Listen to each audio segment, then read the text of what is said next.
Hello? Hello? How's it going? Mark with Mark's Minerals. Just want to say hi again. I'm taking a little break from carving to give you some pointers and tips. I've had some questions and they seem kind of universal, so I'm going to try to address them. What tools are you using?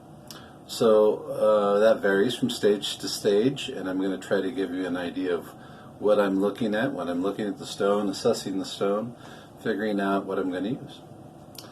The head visor, the head magnifier, is a number 10 visor, so it gives me enough magnification. I can change, flip the lenses and really increase my magnification. Respirator, mask, please make sure you're wearing one of these. If you keep breathing silicone dust, there's a chance for silicosis and some other nasty rock-related diseases. There's all sorts of organic materials out there as you're cutting that you really don't want to be breathing in excess. That's why I advocate cutting with so much water. If you cut with water, it's going to reduce the dust. If you can reduce the dust, well, you're less likely to be inhaling all that dust. So I have an air filter that I run. I have the respirator that I run, and I'm cutting with lots of water. So I have a three-stage system going on that I use. All right, let's see what kind of tools I'm looking at. All right, as for the tools, my main tool is my box. I've created this Tupperware crate that I cut inside. I've got a piece of 1/8" plexiglass that I kind of jerry-rigged on there. I have a secondary magnifying lamp with an OT light, full spectrum, and then I jerry-rigged a drip irrigation system with some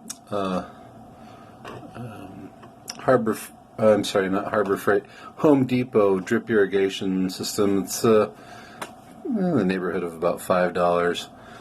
So I cut over a tub, so I'm not dumping this down the watershed or down my pipes because the rock dust is just horrific. I use 2 different flex shafts. I use a Chicago Electric flex shaft that I got from Harbor Freight. If you're going to get it, please make sure you get the insurance. And I also have a Fordham TX that's just a workhorse, solid. A little more expensive, but it lasts. And then, as far as handles, I've got the Fordham.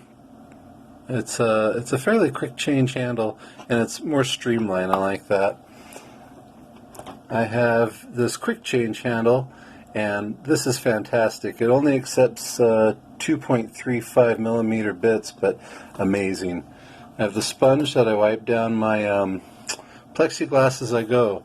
The Vaseline I use in conjunction with the polish. I make a slurry of it with the polish, and it kind of holds it in place as I go. This is some 50,000 grit spray polish. This stuff is just fun. And I rarely go above. Usually I'm done at 14,000 grit. 14,000 grit, things are glassy. Once you use 50,000 grit, it's for a showpiece. I like my water aid. This stuff is amazing. It helps with the adhesion of the water to the stone, and it gives you a better overall coverage. Helps your stuff last a lot longer. I have some Lasco burrs. These are diamond bonded, so it's not diamond end to end, but it's a nice thick coating. And this goes from coarse to fine, so 100 grit, 325, 600 grit.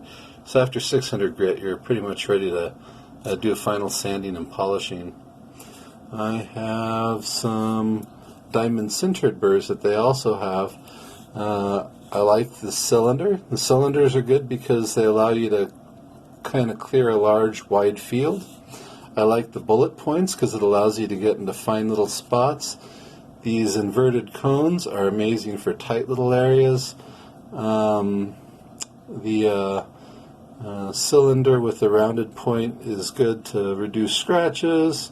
There's another inverted cone, a series of these 3M sanders for getting down in between. some Nova wheels, a series of Nova points, and as far as what I would be using, here we go. Aguas Calientes, Mexican fire agate tends to be my favorite to cut. Why? It's got thin layers. If you break through, it's easy to find the next one. They tend to be more colorful. So, when the stone is rough, rugged, my favorite stones are these. They're little bubbles. They're it's like just one little bubble just surfaced and broke at the surface, got covered in chalcedony, that agate, and then all that mineralization deposited the color over time. So at this point, I'm using a 80 grit. This is another one of those diamond bonded, just super aggressive, super coarse, until I get down to about, let's get better light, until I get down to about here. I can see the outline of the bubbles, but I'm not into the color yet. I don't want to break through in the color with an 80 grit wheel. At that point, I'll do two things. I'll tend to cut off the back. I'll just mow that down to a flat area, and then I'll start using medium, which is about a 250 grit, 220. It depends on which brand and what you're looking at. At that point, I've attached it to a dop stick. You can do this with super glue, and I've defined the bubbles. The color is going to start poking out. If you look at it, you'll start to see some purple and some green starting to come through, but it's still really elusive, and it should be. You shouldn't be breaking through with the medium. At this point, I'm switching to a fine, which is the 600 grit Lasco diamond bonded.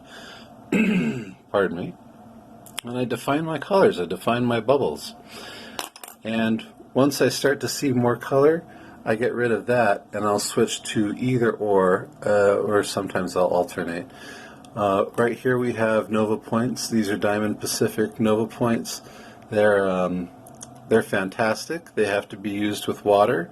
You notice the point is really good for agate because it tends to have peaks and valleys, so it lets you get down in there. And I also have the VH Technologies Diaflex and Diathin wheels. Those are great because they can be used dry and they can be used down to the nub. At that point, I'm looking at, I should be able to start to see that color in there. You should start to see a color flash.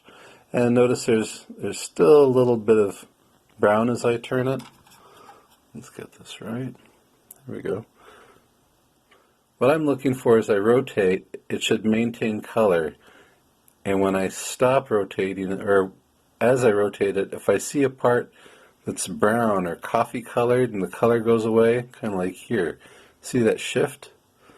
That means here, where that light is creating a shadow right now, there's a little thin layer of agate that still has to get removed and worked down.